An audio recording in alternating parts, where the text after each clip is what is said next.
Welcome to the Monday Market Matters. This Monday Market Matters webinar will be focusing on community involvement at your farmers market. Before we get started, this is a project. This is a project of the Farmers Market Support Program of Community Farm Alliance. We do a lot of work centered around building farmers market capacity. If you're seeing this on YouTube, we run these webinars monthly on the second Monday of the month over the course of the year. And check out our website, cfaky.org, to learn more. One of the things that we'll be going over today is in our blog from Jan, who wrote about community partnerships right here, market mindfulness. We have three presenters today, so we're going to try to speed through this. But please do not hesitate to ask any questions over the course of the webinar. You've got a couple of options at your disposal. You can, and some of you have already found it. You have a questions box in your control panel. You can ask questions there.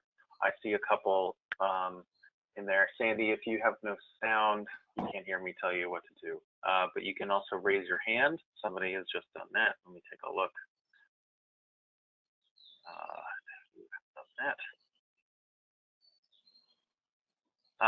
Susanna's raised her hand for 34 minutes.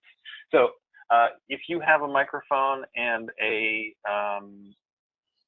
if you have a microphone on your computer and you would like to ask the question directly, I can unmute you and you can ask the question to us that way as well. But just raise your hand, I'll know that that's what you mean. Otherwise, feel free to just throw a question into the question box on your control panel on the right-hand side of your screen. Other than that, you'll just be watching a presentation between one of the three of us, so one of the four of us.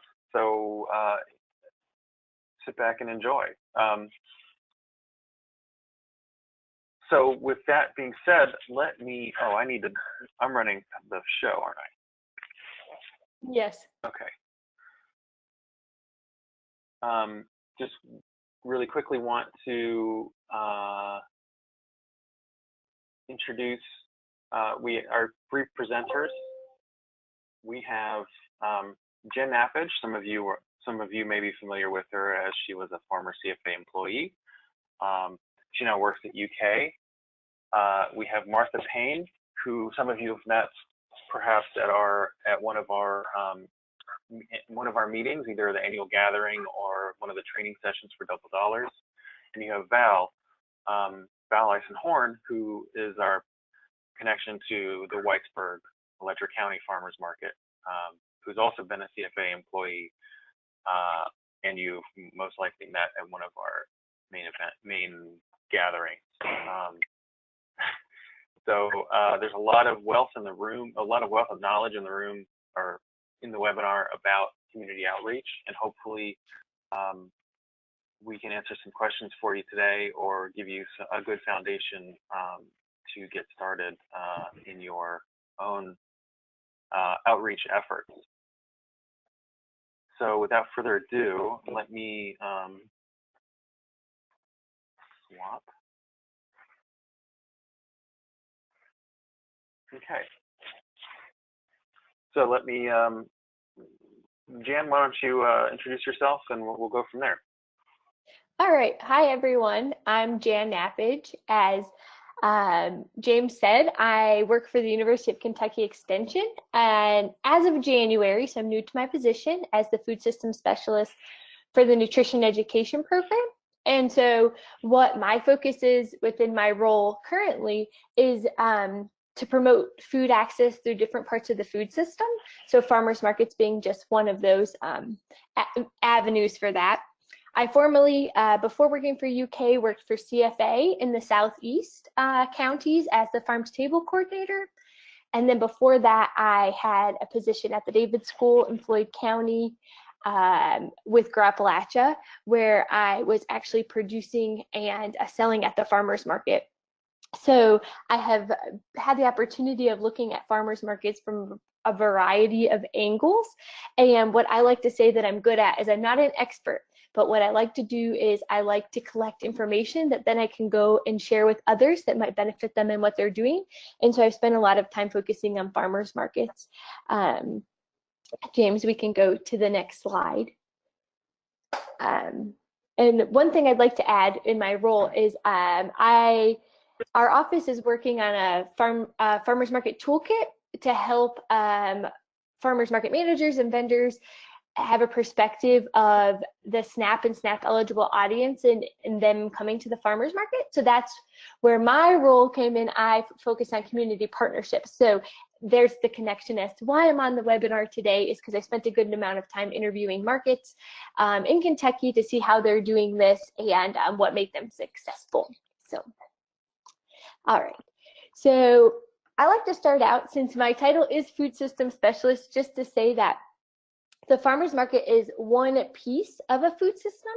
So if you're looking for a definition of what a food system is, it is the whole gamut of different avenues of food. So food production, processing, distribution, consumption, and disposal that will enhance the environmental, economic, social, and nutritional health of a particular place. So different counties, communities, cities.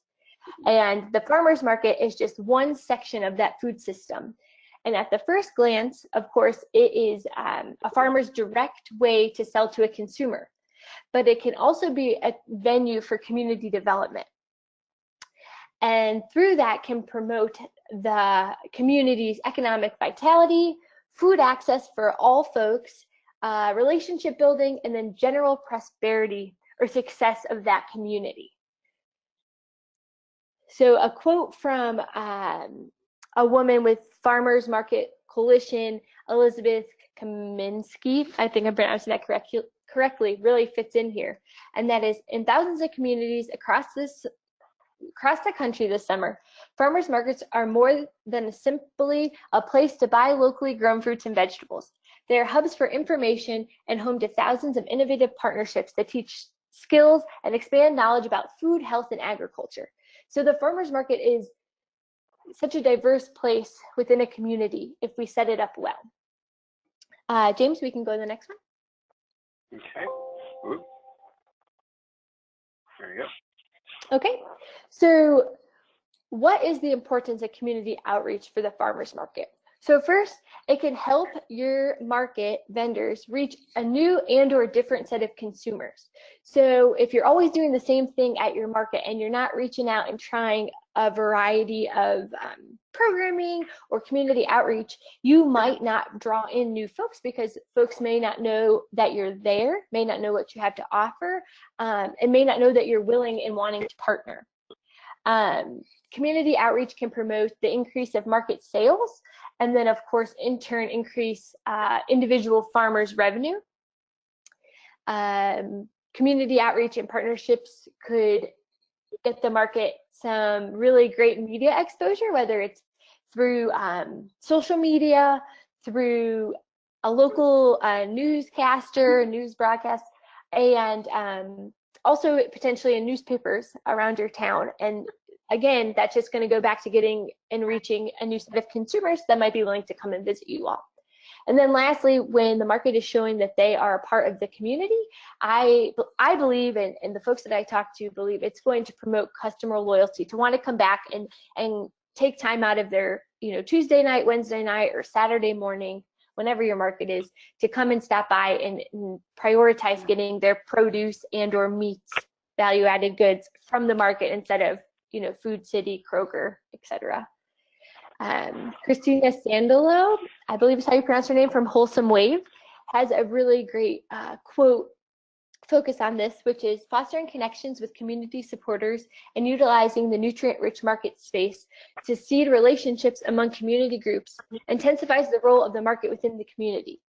This partnership building is beneficial to market sustainability, which is necessary for the well-being of both the farmer and the consumer. So community outreach is touching potentially all folks in the community if done well.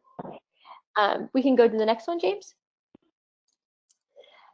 So if you're a small market or just a beginning market, or maybe you haven't had the capacity to branch out, it might be nerve-wracking, and you might ask yourself, how do I engage a community partner? What do I need to do first? Well, the first thing you need to do is ask, whether it's the market manager, a volunteer, or the vendor, etc., a community supporter, has an idea of, we should partner with X, Y, and Z, so the library or the local government or someone.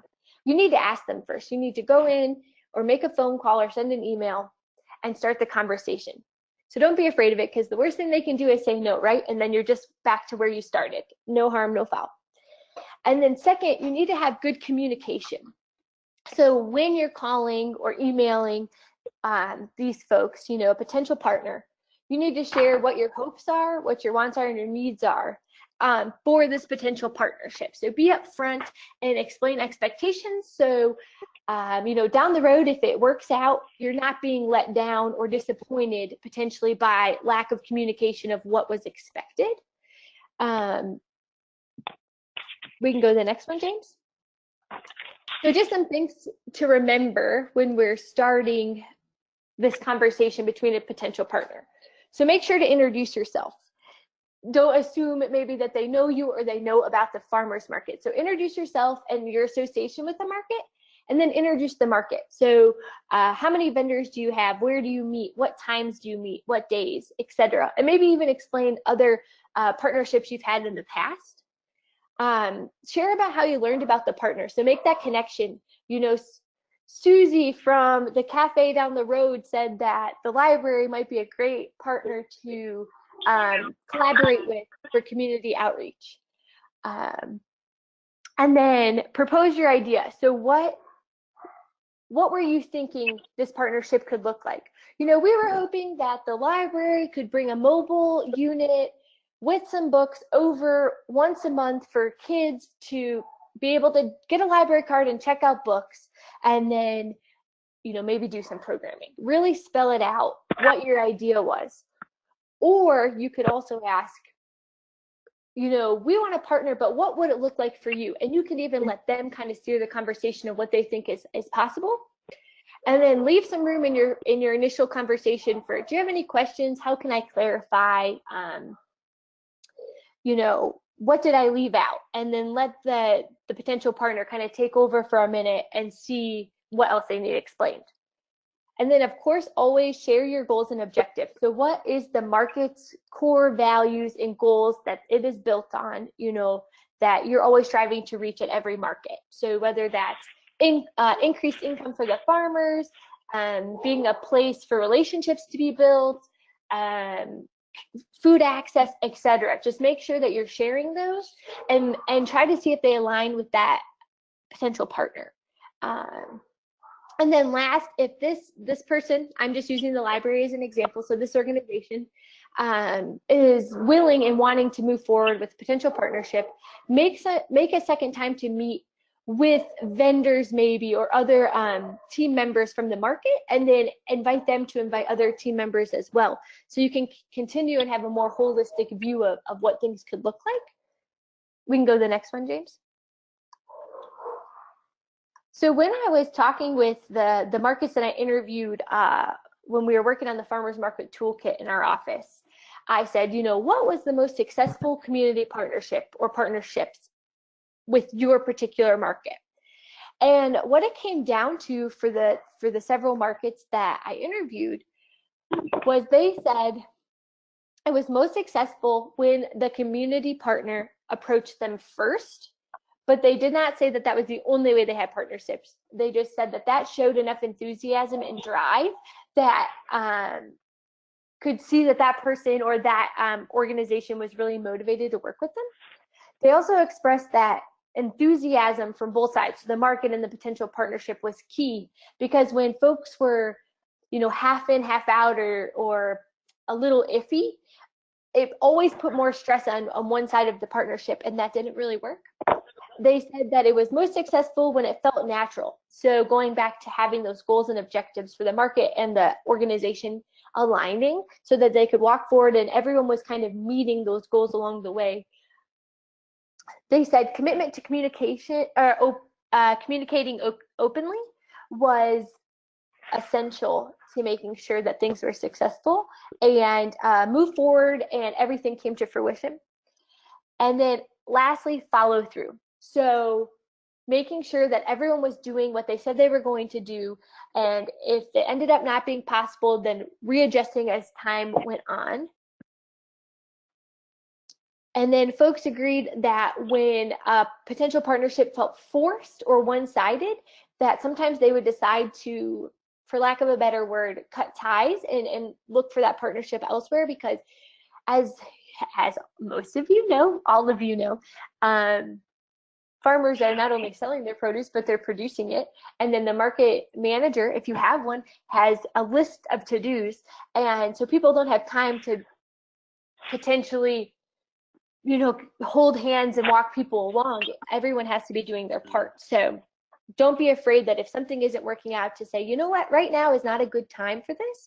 Maybe we can reconvene, next season, at the end of the season. So just always being honest with where you're at. Okay, James, can move on.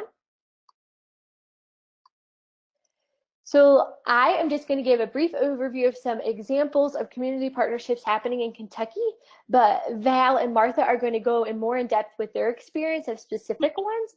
So when I was interviewing these markets, this list here was where their partnerships kind of fell under, and then of course gave more specifics, which you can read in the blog, and I believe it is connected to the webinar, of how those looked. So some examples were educational programming, having exercise groups visit the market on specific days, extension involvement, maybe that meant food sampling or something, a demonstration with produce from the market.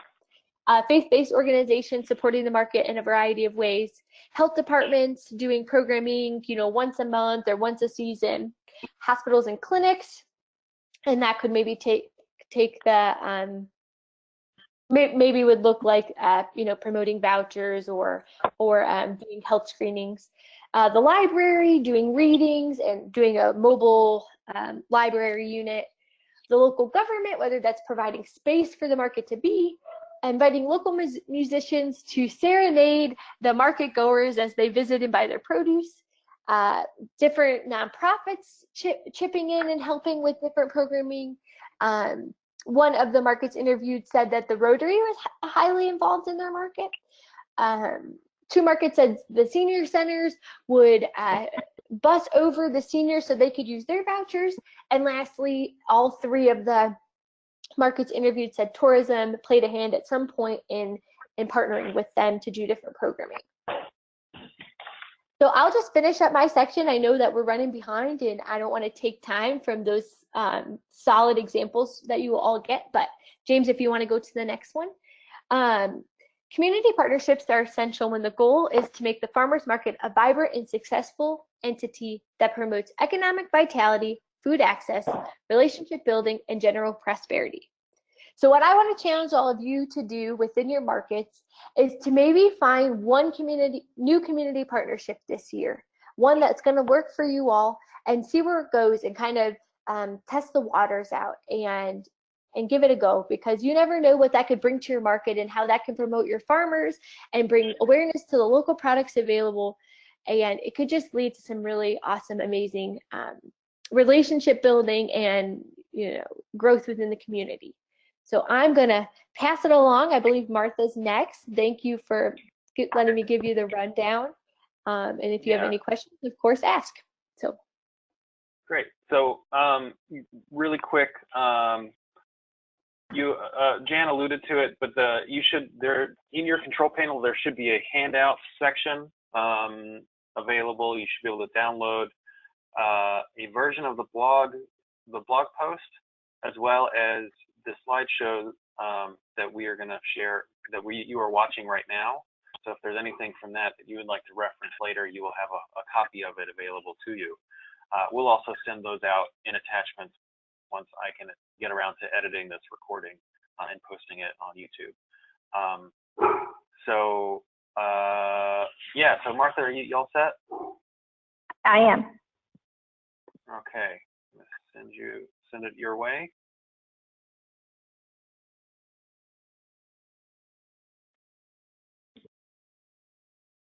Okay. Can you see? Yep. Okay. I just need to all right, good. Run that slideshow, which is play from the start. Okay. All right. Can everybody see? Yes, looks great. Okay. Wait a minute. I need to go back. Okay. Hi, everybody. If you can't hear my audio correctly, just chime in there, James. That's always my worries, all the technological glitches. So, okay. Actually, all right. Sorry. I'm so sorry. If anyone has any questions for Jan, please go ahead and throw those into the question box or raise your hand. You know, she will be here as long as she's able. You know, we've run into a couple of power issues where she is. So if you have any questions for Jan, that would be a great time to throw them into the question box, and I can kind of interject them as we go through. Otherwise, Martha, take it away. Okay, so is everyone seeing the entire slide? Because I see the right-hand panel over the top of my slide. Yeah, you can minimize that if you click that orange arrow at the top right of Got your it. control Okay, panel. that helps me a whole lot. Okay, does that help? Okay, thanks.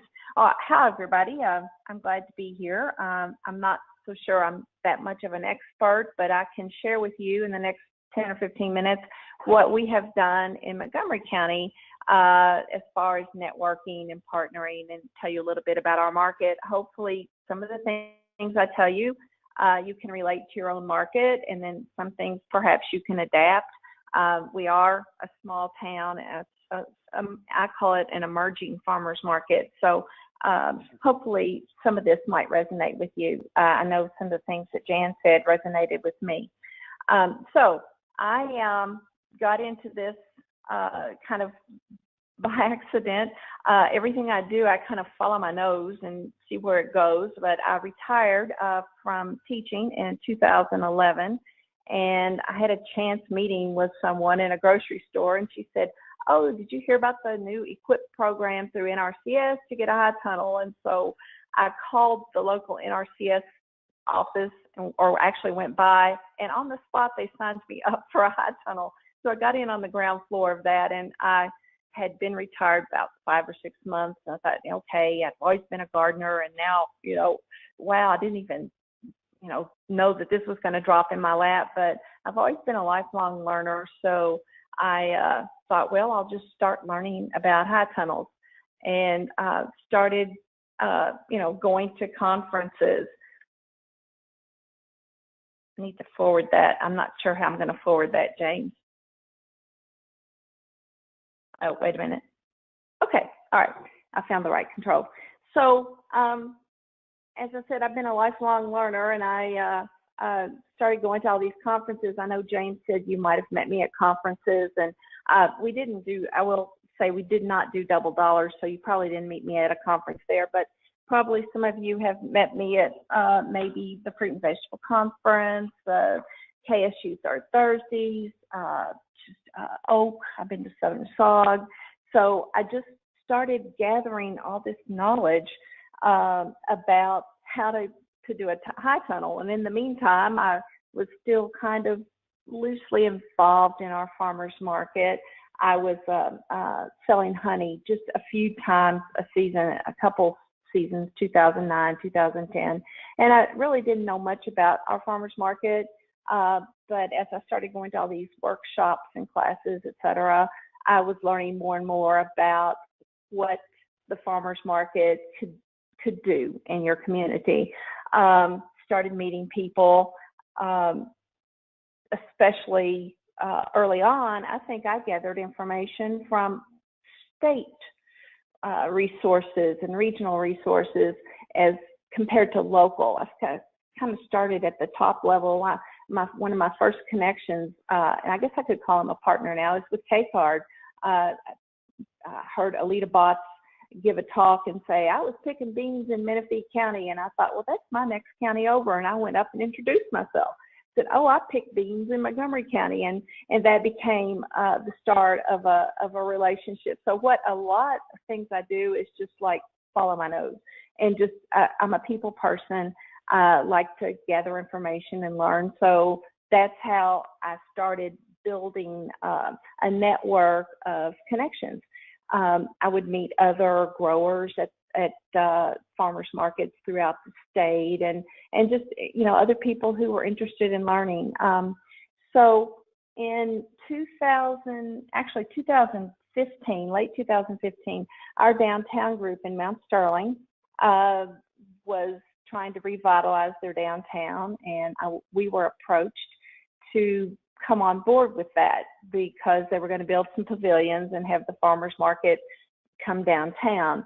And so I knew some of these folks. I'll back up a little bit. I'm a lifelong resident of Mount Sterling, Montgomery County, so I know a lot of people. So I've got that going for me, and also have going for me the fact that I'm retired. And actually, my farmers market stuff has become a big chunk of my life now.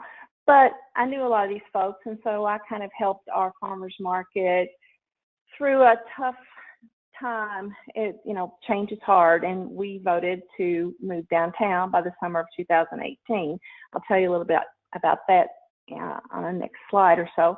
But I realized that if we were going to be doing this move, that we needed to take our game up a notch or two. And so in 2017, after a presentation at a workshop about grants, I found out about the, I think it's FMPP grant, and it's a federal grant. And I thought, well, maybe we need to have a lot more help. We could write a grant, maybe we could get money to hire a market manager. And so surprisingly enough, that's how I came across CFA. I found out that CFA had gotten the grant a year or so before, and their purpose was to help farmers markets. And I thought, gee, here's a group that wants to help farmers markets do better. So I think I just did a cold call, and somehow I ended up on the phone with James, and that was the start of another networking and partnership. And so I couldn't have done all the stuff I've done with our local market without help from above. And I credit CFA and K-Card in particular for that. So a little bit about our market. I'm not hitting the slide thing right. Hold on. Hit the arrow. Okay. A bit about our market. It's a typical country market, basically. We have 2 mornings a week. It's very seasonal. Corn, beans, and tomatoes are biggies. We're not, you know, like Lexington or Berea or Louisville. So we don't have many vendors, and a lot of us are aging. But we have a good customer base, and we're lucky because we're the only market in Mount Sterling and Montgomery County. So we've got some pretty loyal customers, and we've got some attendance from the surrounding counties. Of course, we do really well in July and August, but we don't have a lot going for us as far as money or structure. We meet and have our WIC training, our senior training, and set our rules and regulations, and then the next times we talk to one another might be at the market. So we have pretty loose structure, and typical of a lot of markets in small towns. Probably only a few people in the market are willing to, or have time actually, or energy to get things done. And we have no market manager. So I'm pulling all this together, and I'm learning all these what could be things. And having written that grant, which by the way we didn't get, also had me being able to envision what our market could become. And I realized that, you know, we needed to step up our game because we were moving downtown, and that's going to happen any week now, we hope.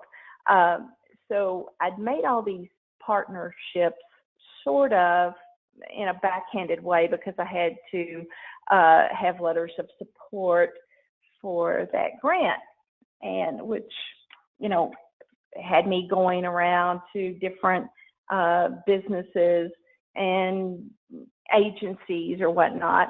And here's an idea of some of the people that we worked with.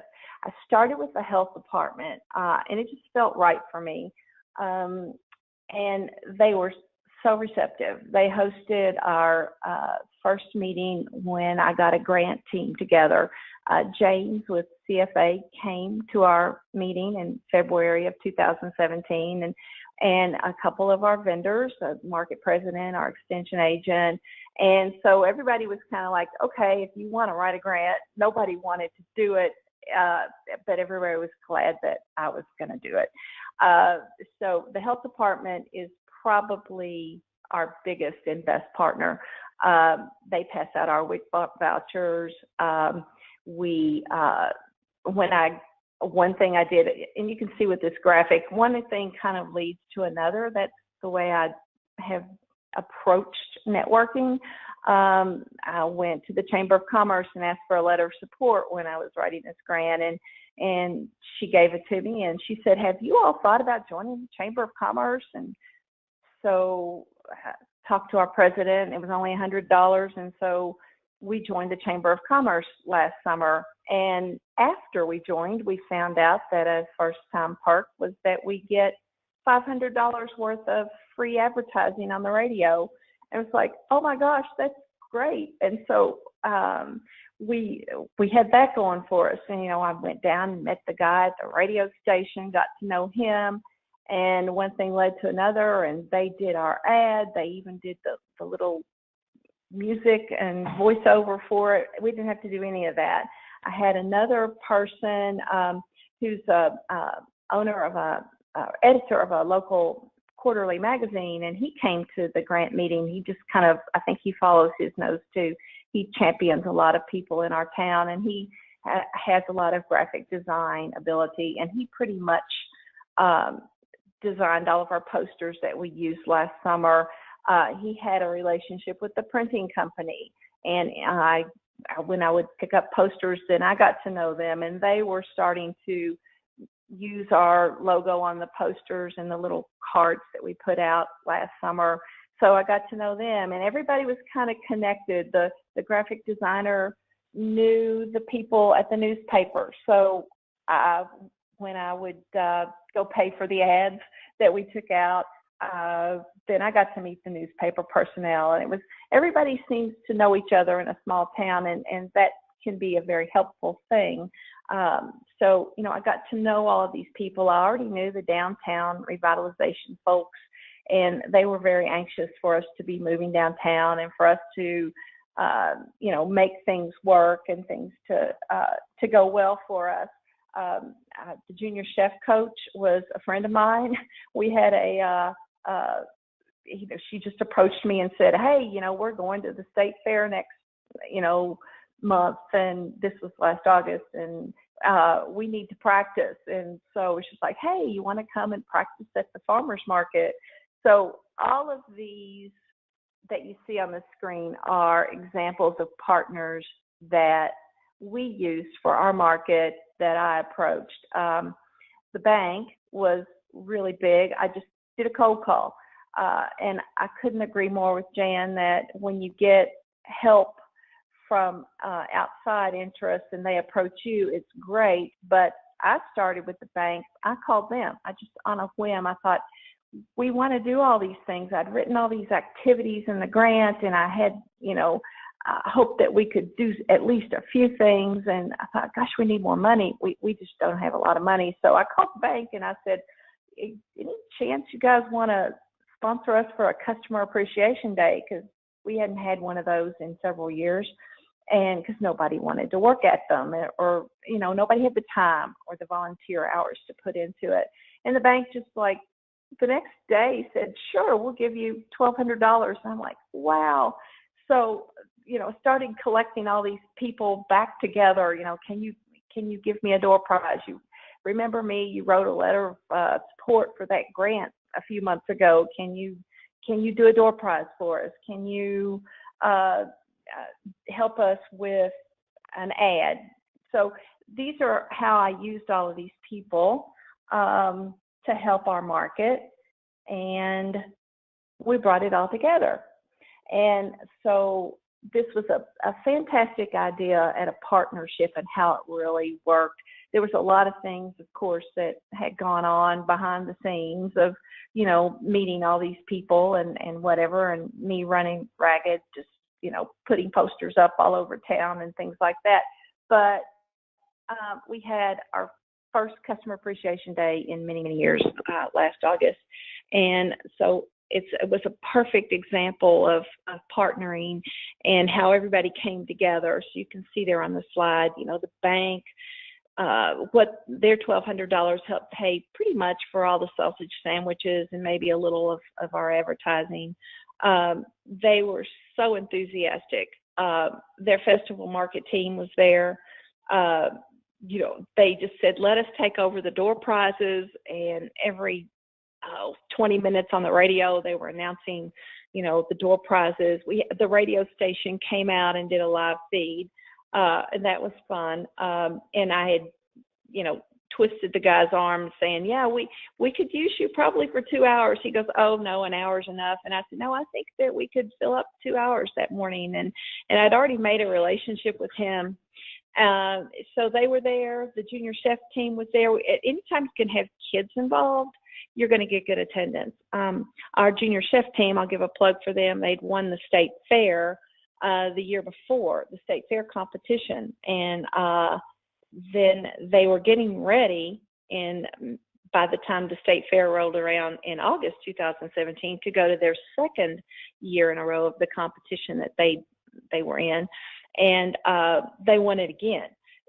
So we let them plate their recipe. After they plated our sandwiches for us, they demonstrated their state fair competition recipe. And then I think that next weekend or so, we sent them off to the state fair where they won again. So we were really proud of them. But having kids really brings out a lot of people wanting to see the kids. So, you know, basically. Just bring out parents. Yes, bringing out the parents, I'm sorry. So basically you can see there, and we, of course, we're still using the health department. You know, they did the blood pressure checks. We'd also had an opening day in late June, which wasn't nearly as over the top, but we had made it kind of a splash at our opening day. And I would say that our season was probably our best season. And that day was just over the top. Here's a few pictures from it. It was, as you see, our best single day attendance that we'd ever had. It was just a really feel good kind of event.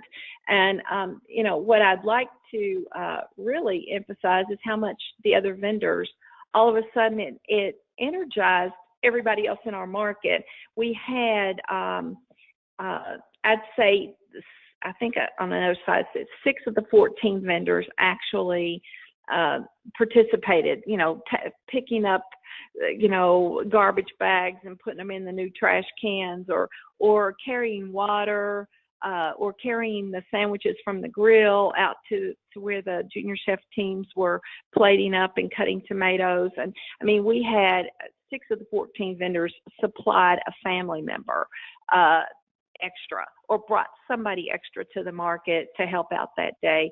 And then other vendors donated produce. We had a big produce basket. So, you know, we also had a vendor that stepped up to the plate and did a Facebook page for us. So we're gradually getting our vendors to do more and more. And I think the fact that we had that kind of an event and a season last year is gonna help us in the long run, because we've got a lot of things in place as far as partners and people that we've been working with. And you know, I also want to give a plug for CFA. James actually helped with our Facebook person. As you can see on this slide, know your weaknesses. That's my weakness. I have no technical interest. And so he trained Tara, one of our vendors, how to do a Facebook page. She was into Facebook, and so she did our Facebook page for us, and has taken the ball and run with it. She did a little segment last year called Know Your Farmer, Know Your Food, and she initiated that herself. So I'm hoping that I don't get burned out. I still have a lot of enthusiasm for this. I'm got a little butterflies in my stomach because we're supposed to move downtown and our pavilions aren't built yet. So we're just kind of like a little bit in limbo. And so what next? We're not sure what our season is going to be like and when we're going to get those pavilions built downtown, but we're moving. And we got a lot on our plate. The one thing on this one slide I do want to emphasize is the one where it says join at least one civic committee. That has helped me a lot to stay in tune with things that are going on in our town. It kind of gives the farmers market a seat at the table. The health department has a subgroup called PAN, P-A-N, Physical Activity and Nutrition, and they kind of roped me into that. And now I'm kind of the vice chair of that committee. And I learned things that are going on in town from the other people on the committee, and now we are on their agenda every meeting, which meets semi-regularly, sometimes quarterly. The farmers market is an agenda item. Martha, what's going on with the farmers market? So, you know, it brings you a seat at the table. I know a lot of, and like I said, I'm retired, so I do have that, you know, ability to attend committee meetings, and some of them are during the day, but it really helps to get your finger on the pulse of your town and your community and other partners, and just be able to jump in there and follow your nose. So basically that's kind of what we do at our market and what I have done with our market. And I know I don't want to take too much more of Val's time. So anybody have any questions, there's my contact information if anybody wants to email me or has anything further. So I'll leave it at that. Okay, great. Yeah, a couple of things so what I would boil your sort of successes down to, Martha, would be really effective networking. And that's a really good skill to have. So if anybody who's here feels like they could use some networking sort of tips, I'm happy to talk to you about those offline, or if you have any questions about that, we can start a conversation here today as well.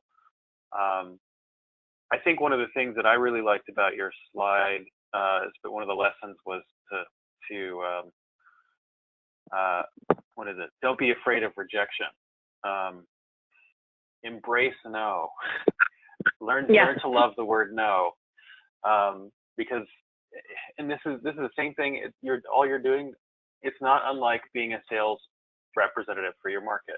All you're doing is getting the word out, introducing people, and while you're pitching yourself and your market, you're figuring out the right way to pitch it, the most effective way to pitch it, and there's improvement in it, even in just trying to get things up off the ground. And another thing that an observation that I would throw out there with your successful Customer Appreciation Day was the enthusiasm that you got from your farmers. And correct me if I'm wrong, but my recollection is that when I've met with you before, you've had some challenges with getting enthusiastic participation from your farmers in the past. Is that right? Right. And so, a lot of it might have to be with time element too, or people just burned out. Sure, but the point I'm trying to get to is that doing new things, throwing new stuff into a market, and capturing that sort of zeitgeist of enthusiasm can totally change a market.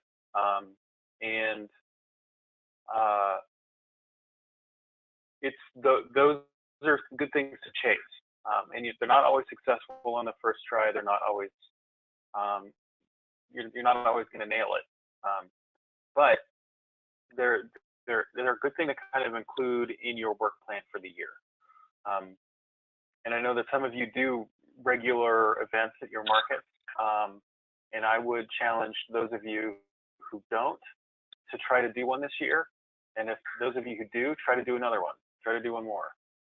There's always a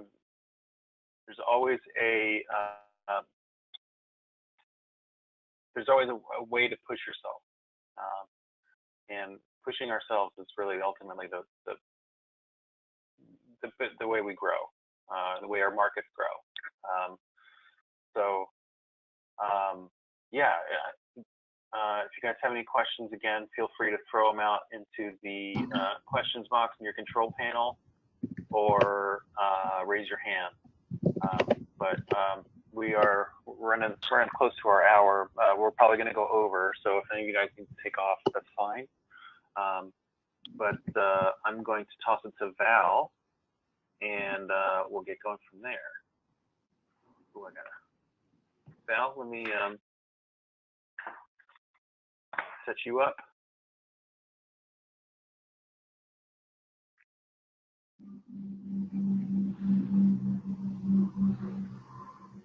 Okay. So, do you have your PowerPoint open? I do not see the PowerPoint.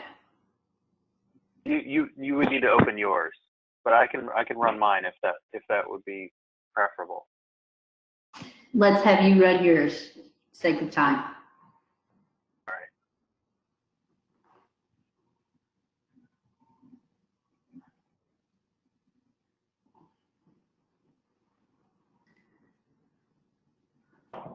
I will say, as this is coming up, I will say good morning to all. Thank you for being here.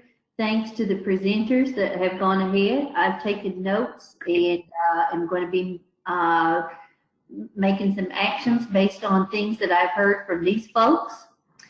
I'm not sure how much more I can add, or if I can add anything. I think they have been extremely comprehensive and given excellent advice. If we're committed to the 3 presenters, I will proceed and go through, but my feelings will not be hurt if people need to move about their day. And I'm going to be extremely, go through this quickly. We'll say 10 minutes and I'll be through my slide presentation. So I'll be mindful of the time with that. And what I will have to offer are some concrete examples of things that have happened here at our market that you may be able to apply in markets of your own also. And so I'm Valerie Horn, and I need to update this slide here. But until recently, I was with Community Farm Alliance as a Healthy Communities Initiative Director. And folks, I cannot say enough good things about James and the others at CFA. They were a turning point for our market from moving to a few folks gathered in a parking lot to a legitimate and growing farmers market business for several folks. At this point, I'm working with Cowan Community Action Group as a Grow Appalachia coordinator. I'm also working with CANE, Community Agricultural Nutritional Enterprises, a commercial kitchen in our community, and I am the chair of the Letcher County Farmers Market. So those are things that I've been involved with for about the past 5 years. Prior to that, retired school counselor, and share those a lot of similar experiences in a rural community, that we can get some things finished that other folks can't sometimes because of our size. Sometimes it's a negative, but often it's a positive. Next. So yes. So Letcher County is a lot like your communities. It is an unhealthy community. It is a poor community, but it's absolutely beautiful and wonderful, and we love it here. and through the farmers market are working to address the health and wealth of the community. So you can just see those stats there about ours, and I advise you to become familiar with yours, and it will help as you look for partnerships. Next. About our health and wellness, this is an area you could go to find out facts about your county in particular. Those will be leverage, as you can use those facts as leverage as you reach out to different partners and identify what matters to them and what their needs are. Letcher County is one of 6 that has over 40% obesity. So just pay attention and learn those facts, and KentuckyHealthFacts.org is a good place. Next, please. Also, this probably too small for you to see, but this is a list of our partner support.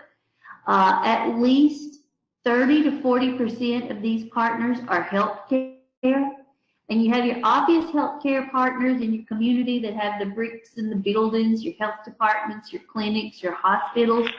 But there are a wealth of folks beyond that work to support those activities, and they also have obligations to support and work with communities. And by that I mean they have funds that are dedicated. Example, WellCare, Passport Health, Humana, Anthem. All those insurance providers want to and need to work with their communities to support better health there. So check those folks out. And our partners range from the Department of Agriculture to our tattoo parlor here in town. You're fine, James. Keep me going. Okay. So, and I've talked about the support from CFA, the Farmers Market Support Share, Cost Share for market managers. If you're not working with them, you're missing some opportunities. Next is support through Grow Appalachia. Find out, next slide, find out if you have a Grow Appalachia program in your community and support those farmers, because your farmers market is not going to grow without support for your farmers. So Grow Appalachia can be a direct incentive back to the farmers. Next.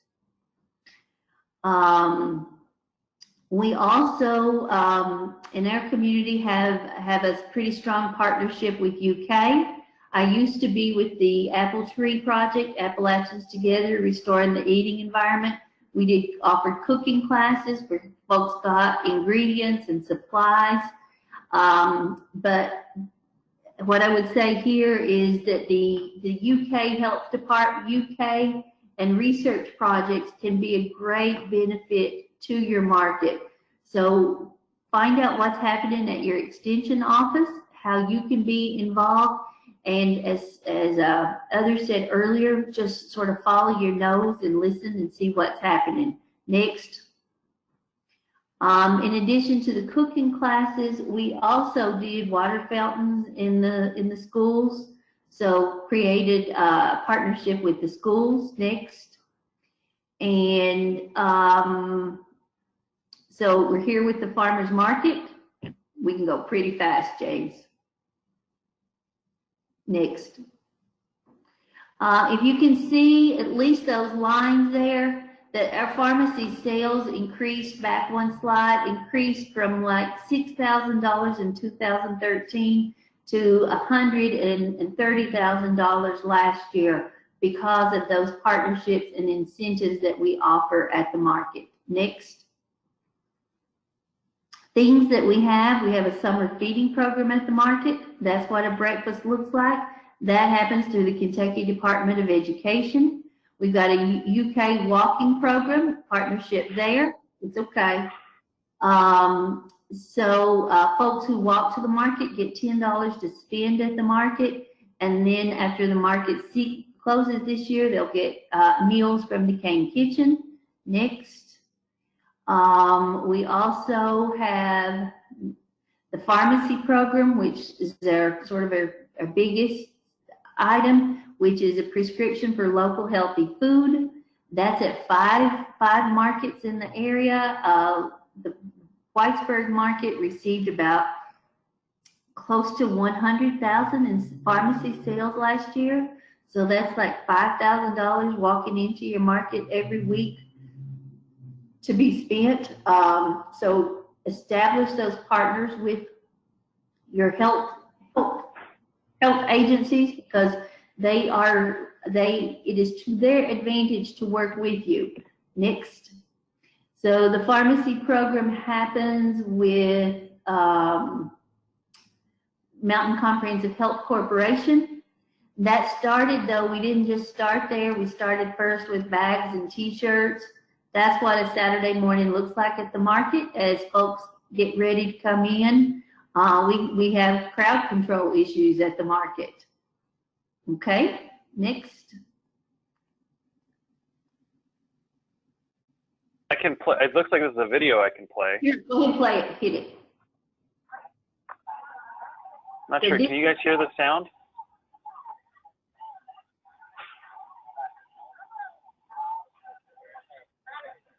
So this is like you just opened? We just opened. Is that right? We had a rope up, but we decided we had to drop the rope. Ideal, because we were afraid that somebody would trip on it. So we just have a chalk on the sidewalk, and we asked them not to come in until 9. But that's from last year morning, and that's the way it looked at 9 a.m. as folks got there to shop. So you just opened the gates, and that's what happened. Yep. That's awesome. It's pretty unreal. So the things, though, that we have to know when we partner with MCHC, got those here, is we have to communicate with the MCHC needs to communicate with us. These are their responsibilities, and let us know how we can help and how we can work with it. Give reports back to us, and offer market support. Like we need water when we got people coming there in the morning. We need, they send 2 people to the market each Saturday to work with us. So next are things that our market responsibilities when we work with MCHC. And I'll slow down on this one, but is to build that relationship with Medicare provider and understand their goals. It's real easy to know what our goals are and what we want, but we have to know what matters and think about what matters to them. And that means sometimes we have to drop ours down a little bit to meet theirs. We got to be able to meet the supply and demands. When they send their patients there, they want them to get a product and not be telling them the next week we couldn't find anything. We got to interact with those patients, meet special needs, shade, water, help carry into the car, supply financial reports to Mountain Comp. We got to be prepared to reimburse growers and maintain financial records. And again, manage that demand and relationships. Next. So that's how the market works. They're reimbursed, they get those coins, and then they shop, and we reimburse our growers at the end of the day. Next. Yes, sorry about that. It looks like it didn't quite populate right when I downloaded it. My mistake, everyone. Oh, you're fine. So this one tells about the expansion that in 2015, it was only in Whitesburg.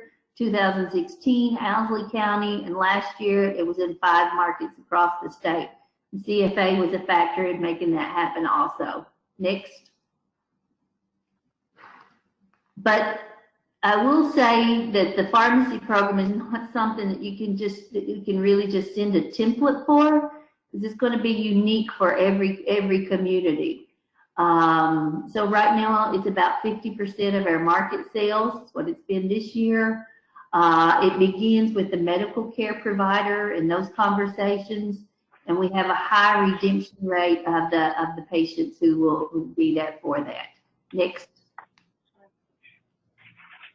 We can keep going also. and we can get going. This will be available next if people want to view it later. Some folks that funded the pharmacy program, see those partners: Mountain Comp, USDA Finney Grant, CFA, WellCare, Passport, Anthem, Delta Dental, BBT, University of Kentucky. So, and they want to fund it. They look to us for that opportunity. So it's a win-win for all. Next, please. So what we have in motion are, we hope to have a pavilion, but at the beginning that was pressing. I wanted that more than anything, but I've grown to see that you can be successful without a pavilion. And so there's some places that we're giving a lot of attention now, and the pavilion's going to come. The Tanglewood Trail development to create walking opportunities and healthier opportunities, and the community kitchen. So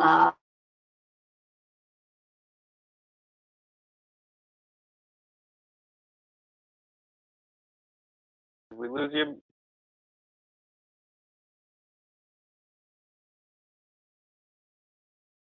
Val, your microphone cut out.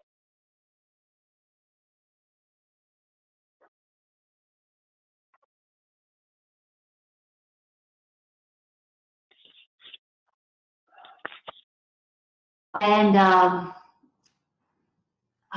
so those partnerships, I think, between what Jan and Catherine said, it's been covered, and I expect I could hear things from you all, and you could give me advice on folks that you're catching up with.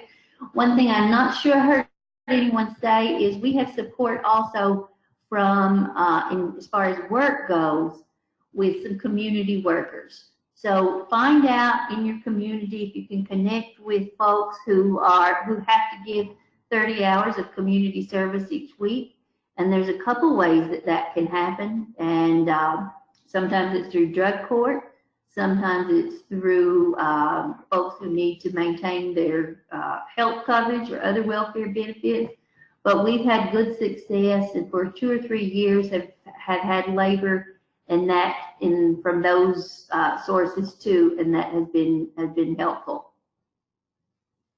I'm going to stop just because it's 12:12, and I want to wish everyone the best summer at Farmers Market ever. Great. Cool. So thank you, Val. Suzanne, I'm not sure, you had your hand raised and it looks like it's been raised for a little bit. I'm going to unmute you for a second. Let me know if you have a question. You're unmuted. You there, Suzanne? Okay. So if anyone else has any questions, feel free to toss them into the questions box or raise your hand through the control panel. A couple of thoughts. Let's see. Oh, Jan. Jan, if you were there, do you have any thoughts yourself? Let's see. We have. Could you tell us your email address? Yes, I sent it to the comments box. Yeah, it was but I don't. It was to organizers only. Let's see if we can copy Oh, that. shoot. Okay, sorry about that.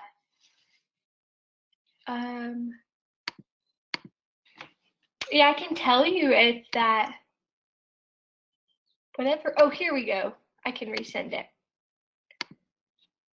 Sorry about that. Yeah, no worries. Okay, see if that worked.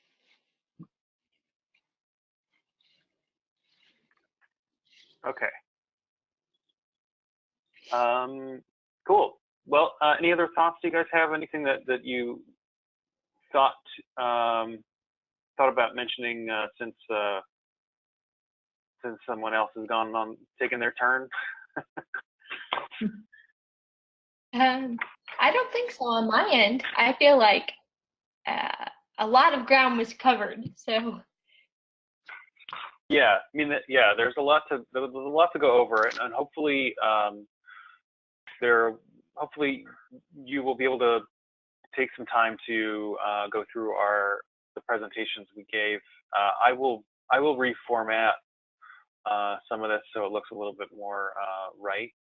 But when I send out the link to the recording when we're done. But let's see, what else? If anyone else, if nobody else has any other questions, I think we can just go ahead and wrap up. Thanks everyone for coming out. If you would like to know more information about the Farmers Market Support Program, please take a look at Community Farm Alliance's website, cfaky.org. And thank you so much to our presenters, Jan and Martha and Val, for taking the time to talk to us about community engagement today. They're really good resources, so I encourage you to reach out to them if you have any questions, and we can go from there. Suzanne wrote that she's really interested in the farmers market pharmacy program. Yeah, it's a very interesting program, Suzanne, and I think Pikesville could be a good place for it. There are a lot of little wrinkles that have to be ironed out, but I think the potential in your community is pretty good. So yeah, if you have any questions or comments, you're more than welcome to shoot me an email as well, james@cfaky.org. And thanks so much for coming. Have a great day, everyone. Thanks. thanks, Jane. Thank you. All right. Thank So long. you very much. Thank you. Bye-bye.